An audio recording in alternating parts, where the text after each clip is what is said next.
What's up, guys, and welcome back to Wake Up Entertainment. So the Zulu Kings have finally changed their stance on foreigners.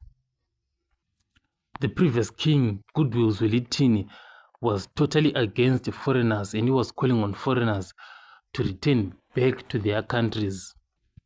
In 2015, King Zwelithini acknowledged that while other nations had participated in efforts which led to South Africa's liberation, that should not be considered as an excuse for foreigners to cause inconvenience in the country by competing with locals for scarce economic opportunities. He was saying he is free to say what politicians were afraid to say, and he asked foreigners to return to their native lands. That's what Goodwill Zwelithini said back in 2015. He was asking foreigners to return back to their native lands. Goodwill Zwelithini went on to say that South African nationals in the diaspora had not gone on to open businesses in host countries. When Zwelithini made these statements, there had been violence that had erupted in Soweto back in January, and that violence had spread all the way to KwaZulu-Natal, which resulted in 3 people losing their lives. So the Democratic Alliance were calling for Goodwill Zwelithini to withdraw his words, criticizing them and saying they were highly irresponsible.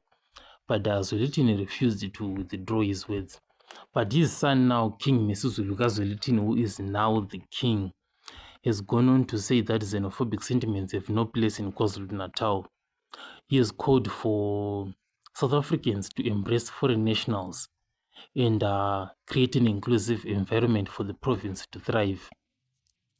His son, who is now the king, Misuzulu Zwelithini, went on to say, "Let us not abuse and ill-treat foreign nationals.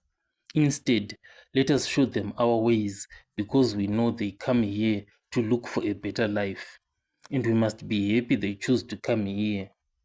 So this is the change of stance on foreigners with the Zulu kings. The previous Zulu king was totally against foreigners, but the new king is now saying, let us embrace foreign nationals in South Africa and show them our ways, our love. So what do you think about this new approach by the Zulu kings on the foreigners? Tell me what you think in the comment section, and I'll catch you guys on the next one.